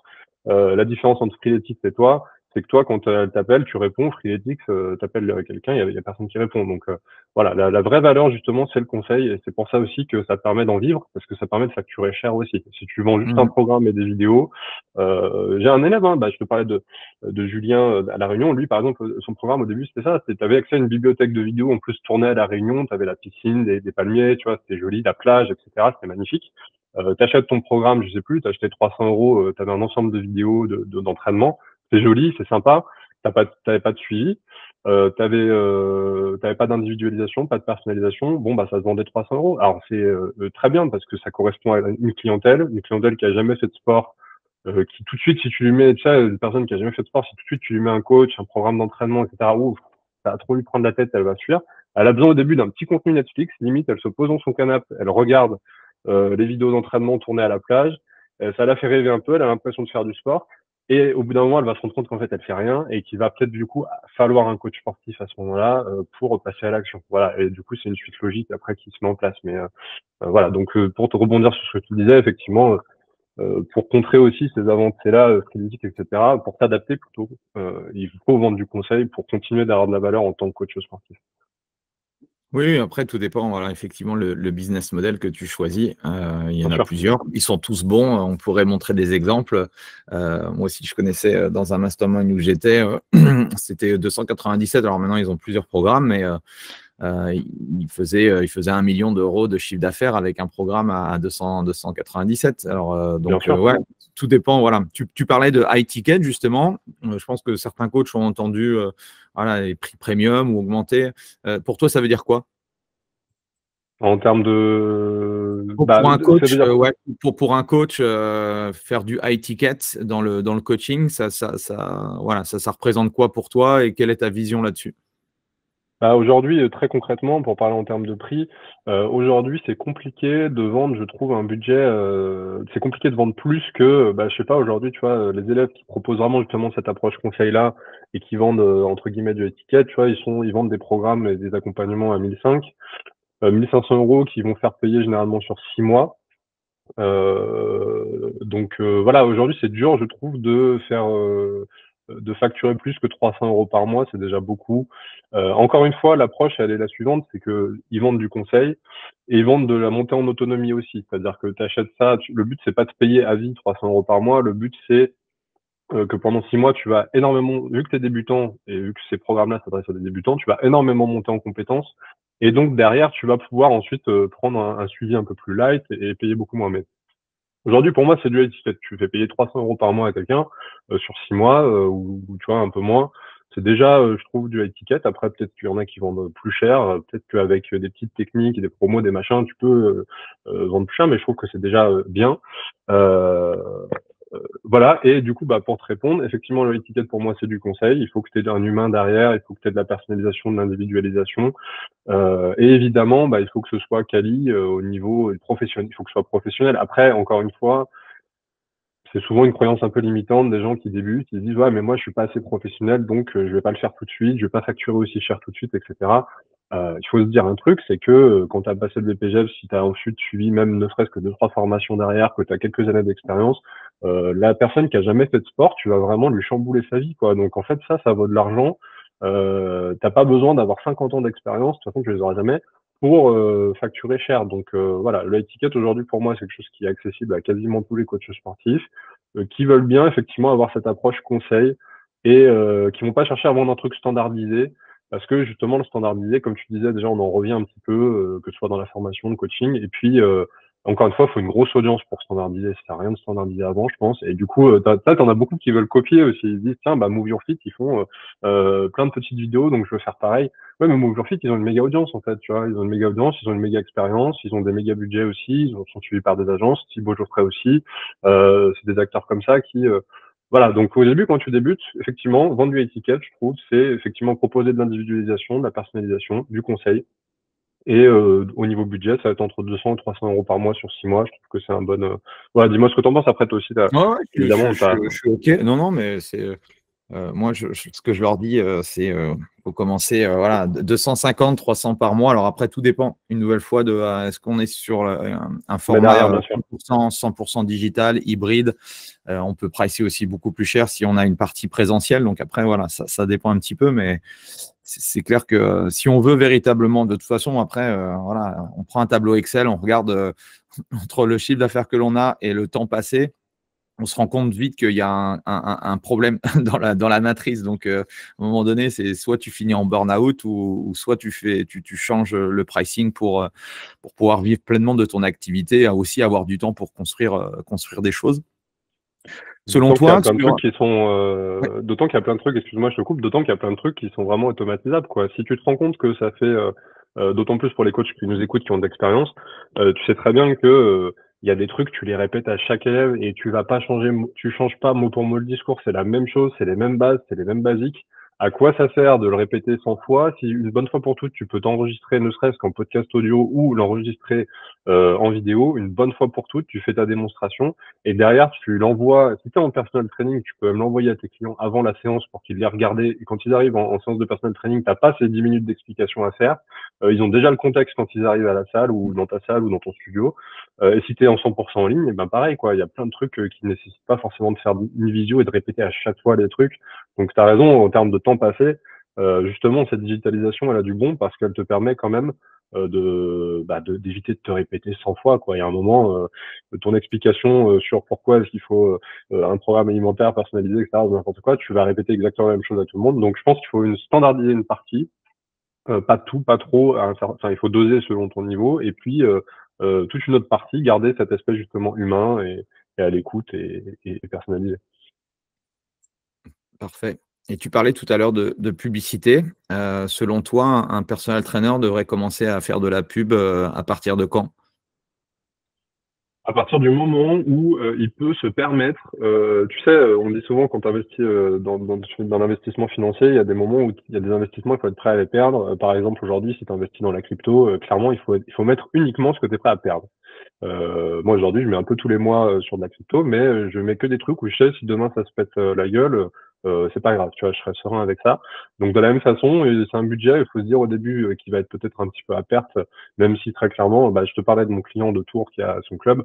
Là, dès les premières campagnes, il a investi 200 euros. Là, il est à 1500 euros de budget. Enfin, je sais plus, c'est 1500 exactement. Et puis, ça dépend évidemment à quelle période on calcule. Mais il est à 300% de rentabilité. C'est trop bien. Mais voilà, il y a eu du boulot derrière, il y a eu du travail. Hein, ça se fait pas tout seul. Mais tout ça pour dire que lui, typiquement, bah tiens, je vais prendre son exemple. Les premières campagnes, bah, très bon exemple.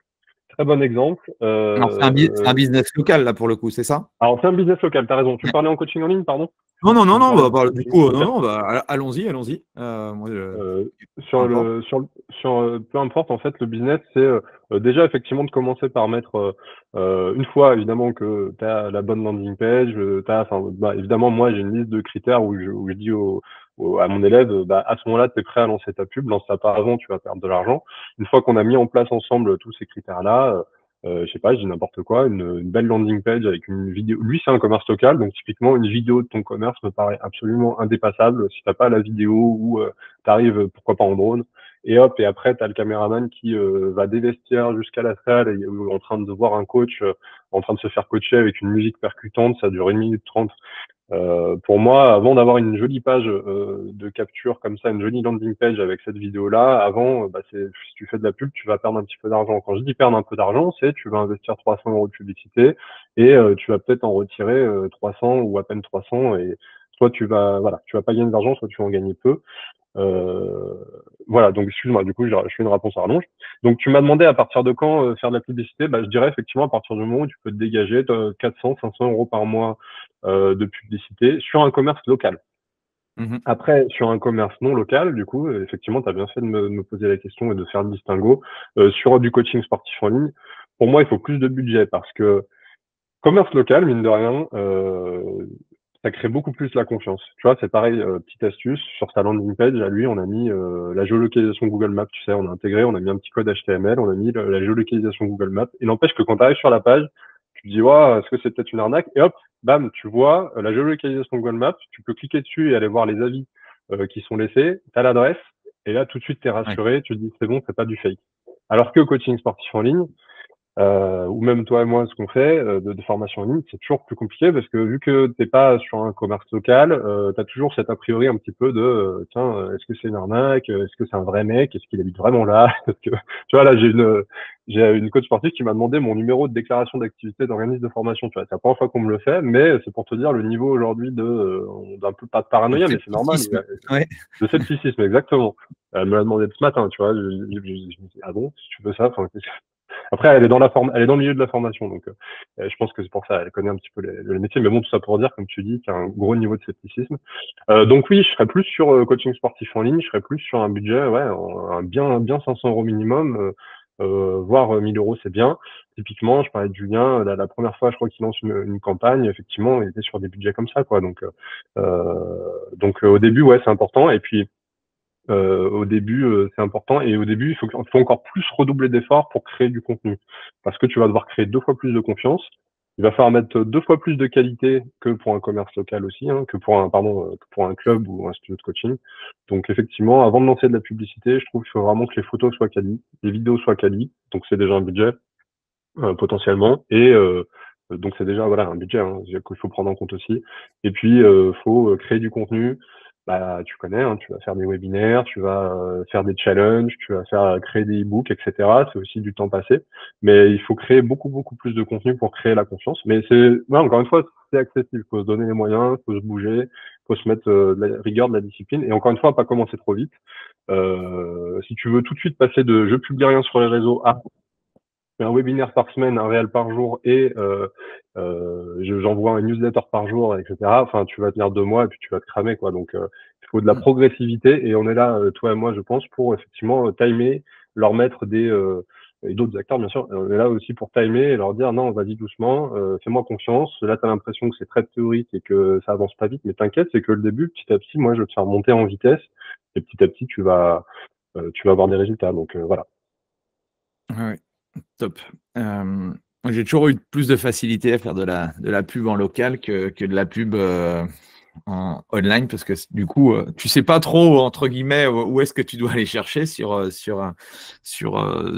bah oui, sur la France entière ou sur le marché francophone, alors que sur le local, bon, bah voilà, tu prends les 17 km de rayon par rapport à là où tu es et entre guillemets, on va dire, c'est la géolocalisation fait le reste, quoi.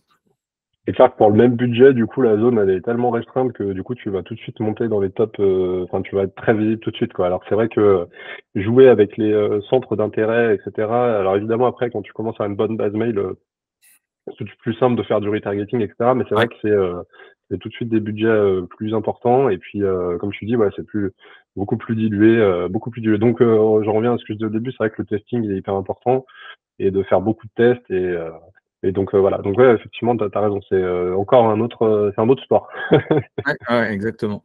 Et tu utilises d'autres, genre Google Ads?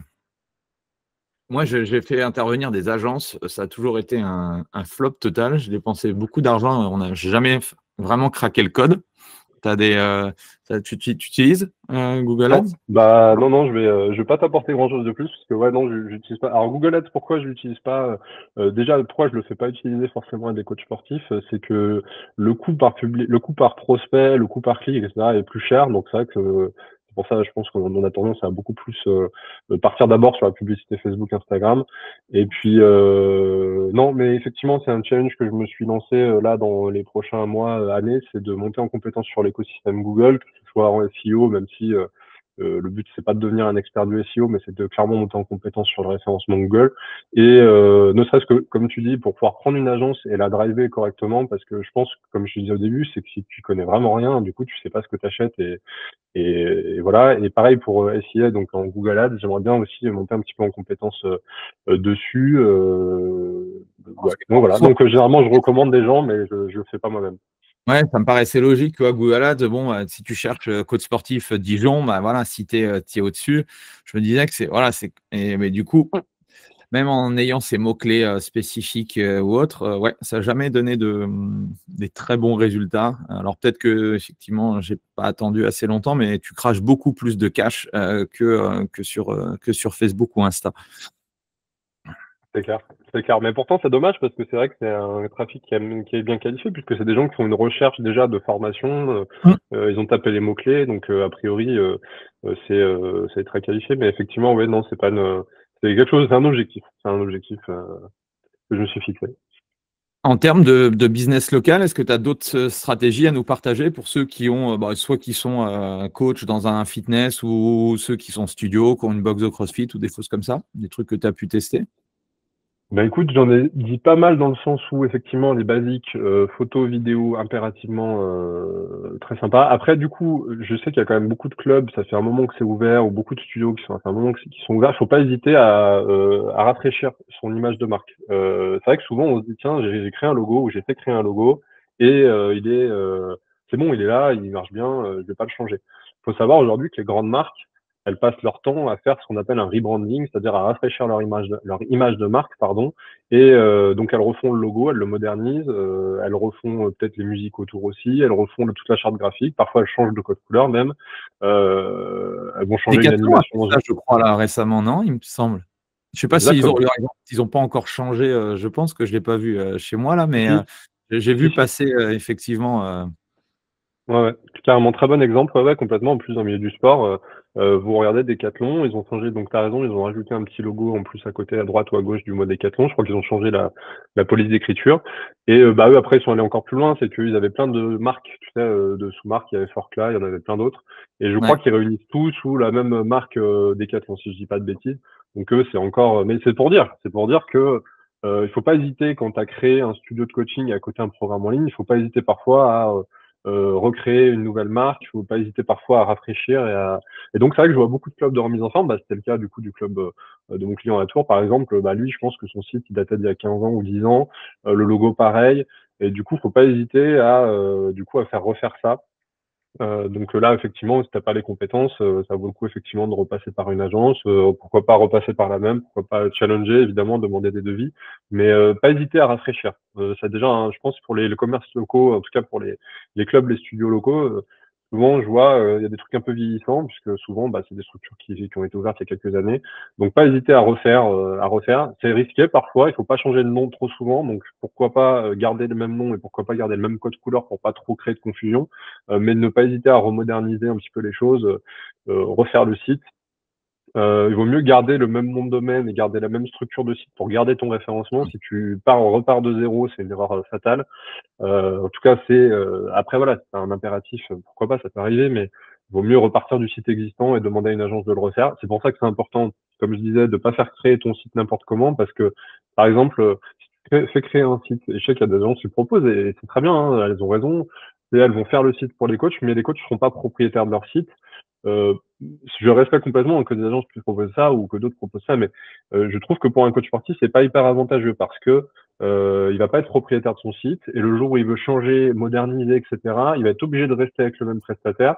Alors que je trouve que c'est quand même mieux, c'est ma conviction, après chacun a les siennes, mais c'est quand même mieux d'être propriétaire de son site, d'avoir un WordPress, un truc que tu peux toi-même refaire, etc., et d'être propriétaire après. Voilà, C'était il y a chacun a 20 sa ans où conviction. en fait on te faisait ça et en fait tu pouvais pas bidouiller le code HTML, donc en fait tu étais Je piégé. te Maintenant jure, il ça faut. existe toujours. Ah ouais. Ah, j'ai un élève l'autre jour, il arrive, il m'envoie le devis, il me dit tiens, t'en penses quoi? Et effectivement, non, l'agence lui propose. Alors tu te dis c'est avantageux parce que tu te dis tiens, je vais pas payer 3 000 euros, je vais payer 100 euros par mois pendant 4 ans. Faut refaire le calcul, 4 fois de 8, 4 fois, ouais, tu vois, sur 4 ans, ça va vite chiffrer. Ça chiffre très vite. Et puis dans 4 ans, qu'est-ce que tu fais dans 4 ans? Bah, dans 4 ans, tu es obligé de rester chez eux parce que t'es pas propriétaire. Non, non, je te jure, t'as encore plein de. Et souvent, j'ai des élèves, du coup, vu que moi, mes accompagnements sont personnalisés, donc vraiment, je les prends là où ils en sont. Ils ont déjà le site internet, bah, je vais pas leur refaire créer un site internet, on va pas repartir de zéro, on va partir de l'existant. Mais une fois sur trois, non, je te jure, une fois sur trois, le site a 1 ou 2 ans max, ou voire même il y en a encore aujourd'hui qui le font. Ils sont pas propriétaires du site, quoi. Et je suis bien emmerdé à chaque fois parce que je suis obligé de leur dire, ben là on peut rien faire, quoi. Ah oui. Et donc là, typiquement, j'ai un élève, je suis tombé au bon moment, il m'a envoyé le devis. Donc, mais lui, s'il avait été tout seul, il m'a dit, franchement, j'aurais pris parce que pour moi, c'est avantageux. Je paye que 100 euros par mois. Ils vont bosser sur mon référencement. Je suis allé voir les autres sites qu'ils ont fait, ils sont pas mieux référencés Mm. que tu vois que les autres. Et puis le design est déjà vieillissant. Pareil, tu vois, ils ont pas la vision parce que ils ont pas l'habitude. Donc, quand t'as pas l'habitude, tu vois pas que le site, tu dis, tiens, le site, il est beau. Non, en fait, demande l'avis d'un expert, tu verras que le site, non, il est designé comme ça se faisait en 2010. Donc, non, je te jure, ça se fait encore, t'as encore des agences qui le proposent. Donc bien regarder si t'es propriétaire du site. Et du coup, je suis parti là-dessus. Pourquoi on est parti là-dessus? J'ai perdu le fil. Je sais plus, c'était la Non, question de base, c'était quoi? on partageait les outils. Alors, je sais plus pourquoi on parlait de site internet, mais non, ça revenait à la question de comment je fais pour. On partait de la publicité Google Ads et on est arrivé effectivement à ça. Et du coup, ma question par rapport à ça, quels sont les outils, on va dire, logiciels ou applications que tu préconises ou qu'on devrait tous avoir en tant que personal trainer pour son business? Et je viens de me rappeler de ta question, du coup, qui était effectivement, quand tu es un commerce local, peut-être quelles sont les autres, stratégies, etc. Effectivement, je disais, de pas hésiter à refaire sa marque. On était parti Oui. de là et c'était la principale, je trouve, chose à dire, parce que sinon, on a quand même donné pas mal de tips, de valeurs. Et ne pas hésiter peut-être à faire du B2B aussi. Je trouve que c'est un peu sous-coté le B2B, d'aller prospecter les entreprises aux alentours pour que entre midi et deux, il y ait des partenariats qui se créent, pour que les gens viennent faire du sport chez eux, tu vois. Après, j'imagine qu'il y en a déjà beaucoup de clubs qui le font, hein, d'aller prospecter les entreprises environnantes, mais pour ceux qui l'ont pas fait, ça peut être, je trouve, une bonne idée, à voir après comment. Mais voilà. Donc après, du coup, au niveau application, justement, pour faire son site internet, Learnybox, System.io, ClickFunnels, etc. Trop bien, trop bien. T'as un outil pour 20-30 euros par mois. T'as des templates déjà faits de site internet. T'es propriétaire du truc. Enfin, t'es propriétaire du truc. Évidemment, tu le crées avec ClickFunnels ou tu le crées avec System.io. C'est System.io qui est propriétaire, mais tu peux même coder dessus. Donc, si un jour tu veux vraiment redesigner et que System.io, ce qu'il propose, te va pas, tu peux quand même faire des trucs. Le mieux serait un WordPress, mais bon, ouais. Quand tu débutes, on va revenir à ta question de base, pardon, je divague. Quand tu débutes, effectivement, System.io, ClickFunnels ou Learnybox, c'est très bien. Mais moi, j'utilise encore Learnybox aujourd'hui, que je trouve très bien aussi. C'est du tout en un. Tu as à la fois la possibilité du coup de créer ton site vitrine, tu as la possibilité d'envoyer des emails automatiques. Si tu fais du coaching sportif en ligne ou pas, ou du hybride, tu peux héberger des vidéos, les donner à disposition de tes clients. C'est génial. Donc c'est vraiment l'outil de base de l'entrepreneur aujourd'hui, c'est ça.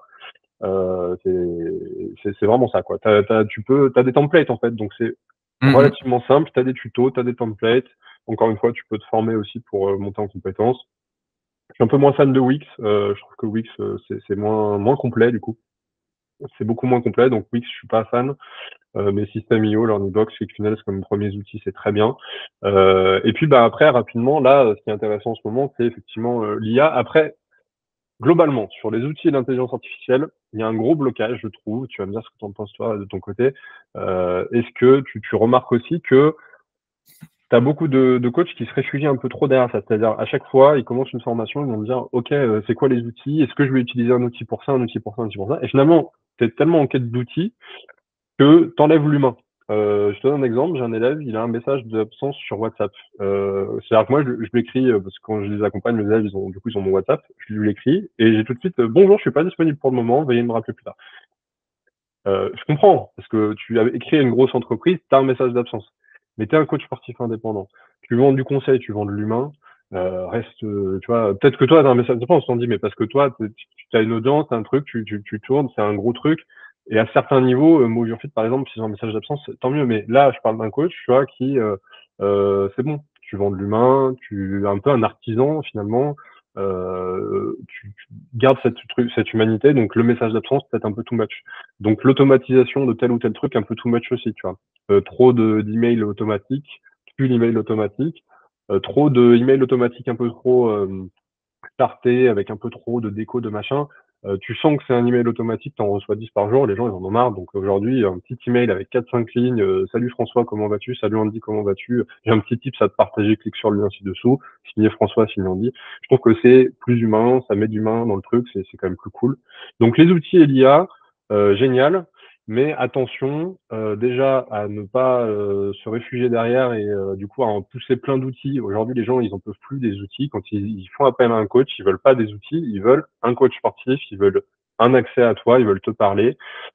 Évidemment, comme on le disait tout à l'heure, si tu veux automatiser, tu as des applications comme XFit qui sont très bien, tu peux automatiser des choses, tu as LearnyBox, System.io, tu peux mettre des vidéos, tu vois, t'as plein de trucs qui existent. Pour faire tes vidéos, pour faire tes contenus, aujourd'hui, moi, il y a une appli que j'aime beaucoup qui s'appelle Opus IA, ou Opus, oui, c'est ça, Opus Clip, Opus Clip. Nous, on s'en sert bien avec mon demi-frère, coach sportif, pour créer, pour le podcast Bro Working. Tu t'uploads ton épisode et ça te sort des réels, ça te sort 25 réels. Et en plus, l'IA a sélectionné les extraits qui sont censés le mieux fonctionner. Et en plus, ce qui est énorme et que je trouve très drôle, c'est que l'IA, à côté, t'explique pourquoi. Donc elle t'explique à côté, tiens, on dit François, à ce moment-là, vous avez été très intéressant parce que vous avez parlé de ça. François, par contre, tu devrais mieux articuler sur tel mot. Tiens, Ah François, ouais, là, carrément. ah ouais, non, je te jure, c'est Ok. poussé. Je caricature un peu évidemment, mais tu vas voir que si tu testes, tu verras, elle va te dire là, à ce moment-là, François devrait parler un peu plus comme ça, d'être un peu plus polarisant, machin, etc. Donc elle te sort carrément un petit texte pour t'expliquer pourquoi ce que tu as fait est bien ou pourri, tu vois. Donc ça, c'est pas mal parce qu'en vrai, c'est bien de faire des podcasts et c'est cool, mais c'est vrai qu'après, quand tu as envie de les marketer un peu, de les promouvoir, il faut faire des réels avec, etc. Et c'est un peu long. Là, bam, ça te sort 25 trucs. Il faut revoir un peu le cadrage, revoir un peu les sous-titres. Ça te sort les sous-titres, ça te sort les sous-titres. Après, ça, c'est pas une nouveauté. Par exemple, si je te cite un autre outil, évidemment, CapCut. Bon, ça, c'est la base de la base aussi, mais pour faire Mhm. les vidéos courtes, c'est très, très bien. Des banques vidéo d'images, des applications comme Pexels pour trouver des images de vidéos gratuites, très, très bien. Et rien qu'avec ça, déjà, là, avec cette petite boîte à outils que je viens de dire, tu peux taper les 100 000, 200 000, 300 000, je sais pas, j'ai envie de te dire, des centaines de milliers d'euros par mois, t'es bien, en fait. T'as déjà tout ce qu'il faut. T'as pas besoin d'aller chercher forcément plus que ça. Et surtout, comme je le disais aujourd'hui, et comme tu le disais aussi, la tendance, elle revient à, voilà, on veut de l'humain, on veut quelqu'un derrière, on veut pas avoir une appli qui nous répond, etc. Voilà. Et puis, ChatGPT sur la partie rédactionnelle très intéressante. Moi, aujourd'hui, ChatGPT, je lui balance des bullet points, je lui dis, j'ai envie de dire ça, ça, ça à quelqu'un. Alors, franchement, je suis un salaud parce que parfois, je le fais même pour le perso. Tu vois, j'ai mon petit demi-frère, il a 18 ans, il cherche un stage, tu vois. Et il me pose une question sur comment faire un CV.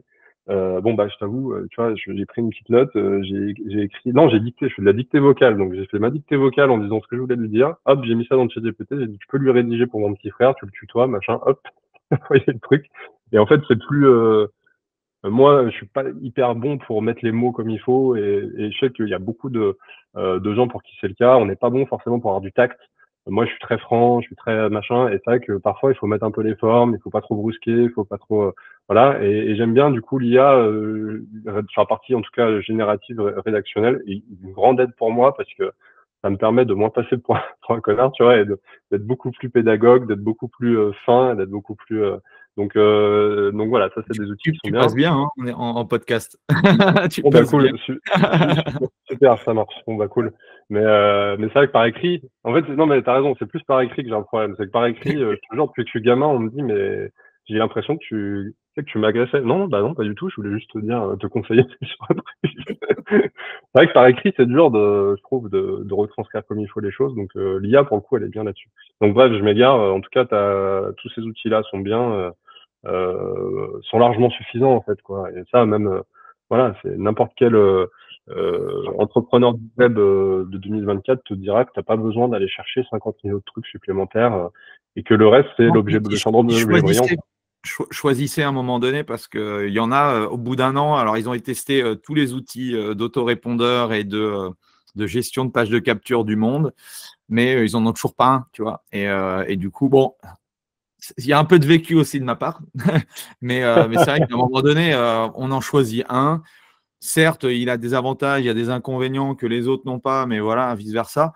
Bon, voilà, tu en choisis un et puis voilà, c'est plus important une nouvelle fois de passer à l'action et puis de tester ton marketing, de faire des choses que de choisir la meilleure appli parce que dans un an, il y aura sans doute une nouvelle application qui, voilà, mais en tout cas, faut démarrer par quelque chose. Mais ça c'est du manque et on l'a tous vécu et comme tu dis moi le premier et toi le premier je pense, c'est du manque de discipline clairement et clairement aujourd'hui c'est un gros écueil de l'entrepreneur donc souvent en fait moi les élèves me rejoignent pour un problème technique, un problème stratégique, évidemment pour acquérir des clients. 100% du temps, c'est je veux des clients, être plus visible, et coacher à distance, créer un programme, etc. Mais 100%, peut-être pas, j'abuse, mais peut-être 9 fois sur 10, le problème, il vient surtout de la tête. Et moi, le premier, toi, le premier, on sait très bien que toi et moi, si on veut doubler notre business demain, et ben, ça va être dans la tête avant tout que ça va se jouer.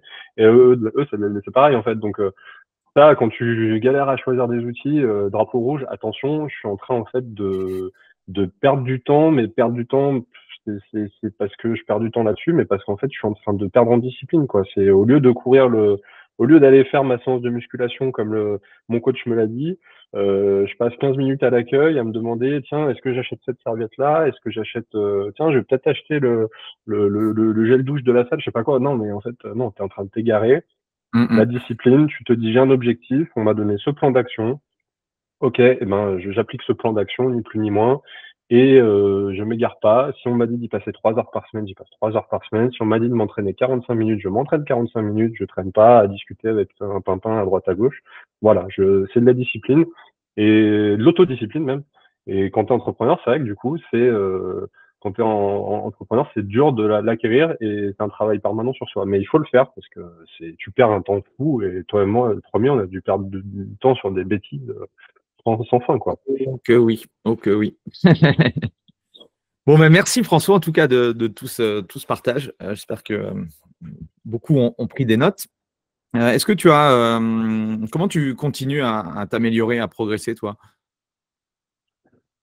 Comment je continue à m'améliorer et à progresser? Écoute, moi, je consomme beaucoup de contenu et du coup, je pêche beaucoup d'infos à droite à gauche. Alors pareil, ça peut être un écueil parce que du coup, si tu pêches trop d'informations, tu vas trop te remettre en question tout le temps et à un moment, il faut foncer. Mais c'est vrai que et je regarde beaucoup de contenus qui ont rien à voir avec le business, qui ont rien à voir avec le sport, qui ont rien à voir avec et en fait, je vais piocher, même parfois chez des gens chez qui je suis pas d'accord, des choses intéressantes. Donc, tu m'as dit comment je me remets en question? Non, oui, Non, comment je me, comment tu fais pour continuer à t'améliorer, à progresser? ouais, mais c'est ça. C'est parce qu'en fait, je me dis, si tu vas avoir que des gens avec qui tu es d'accord, ou qui ont le même parcours de vie que toi ou les mêmes objectifs que toi, bah, tu vas un peu t'enfermer dans un truc. Voilà, si t'es coach sportif, que tu regardes que des contenus et que tu prends que des formations faites par des coachs sportifs et que des contenus faits par des coachs sportifs et que tu restes que dans des algorithmes Instagram pour des coachs sportifs, à un moment, tu vas pas t'ouvrir l'esprit. Donc, c'est important d'aller voir ailleurs. Et de la même façon, moi, c'est pareil. Je ne regarde pas que des contenus sur le sport, sur la communication, sur le digital.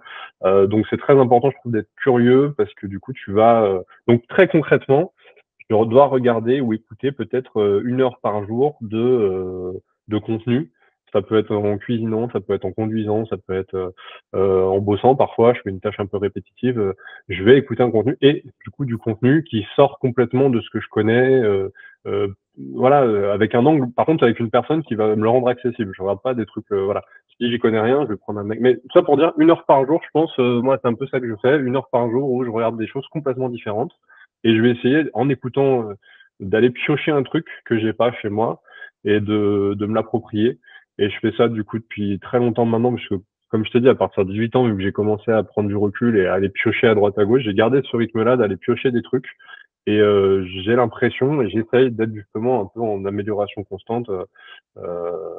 Amélioration constante. Après, parfois, ça me rend un peu psychorigide. Du coup, parfois, ma femme, elle pète un peu un câble en mode, mais c'est pas grave si t'as pas écouté un truc aujourd'hui. Ouais, mais si, en fait, parce que je me dis que si ce jour-là, j'écoute pas mon podcast comme prévu, si je commence à être un peu flexible, machin, je vais me reposer sur mes lauriers. Donc, j'aime bien vraiment tous les jours écouter du contenu et je consomme énormément de contenu. Donc, voilà un petit peu, moi, ma façon de fonctionner. Ok. Tu as des podcasts à nous suggérer? Le mien, Broworking, et celui Ouais. d'Andy Poiron, bien sûr. Et puis, qu'est-ce que je peux te conseiller d'autre comme contenu? Euh, je vais essayer peut-être de piocher quelque chose qui est en dehors du sport pour changer un petit peu. Euh, c'est toujours dur de répondre comme ça.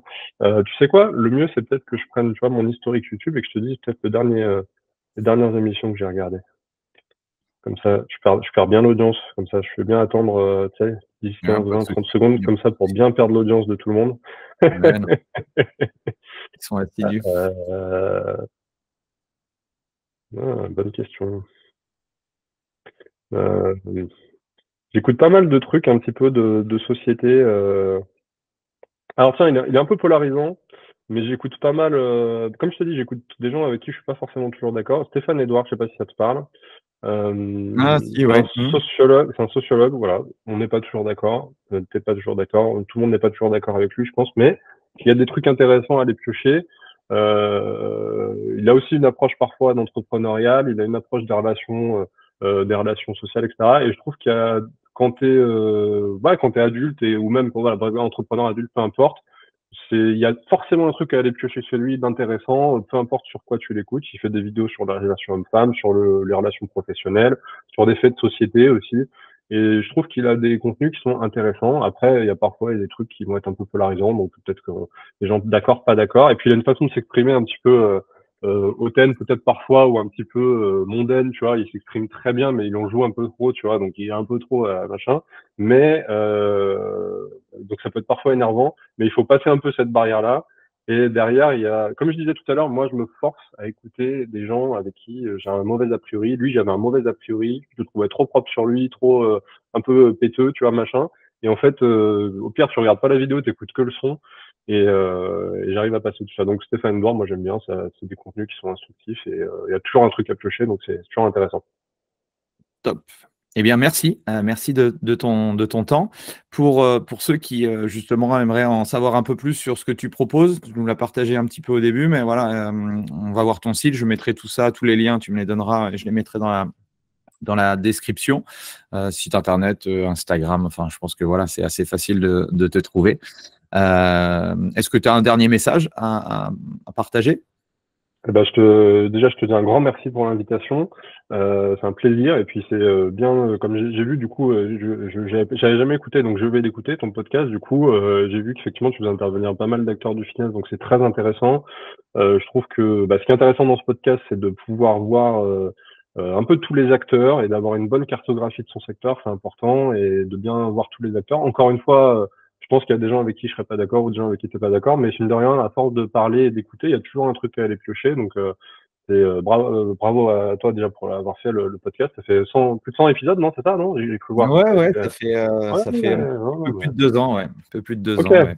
ok. Tu vois, là j'en suis bro working, on en est au 15e. Tu vois, c'est déjà une grosse rigueur. Donc bravo à toi. Et puis merci pour l'invitation. Et merci à tous de nous avoir écoutés jusqu'au bout. Et écoutez, comment dire, dans une période qui est pas facile pour les entrepreneurs, pour les entreprises, et puis pour ceux qui entreprennent, je trouve, pour ceux qui ont de la discipline, pour ceux, je dis globalement, dans une période qui est dure pour ceux qui font du sport, pour ceux qui promeuvent, qui font la promotion du travail, du sport, des bonnes valeurs, de l'entrepreneuriat, de l'entreprise, du privé, de monter une société.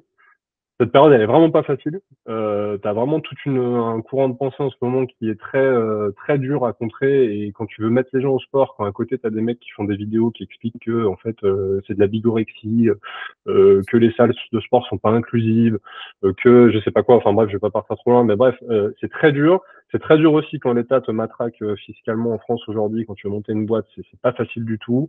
T'es pas reconnu. En France, culturellement, c'est compliqué quand tu commences à réussir à faire de l'argent.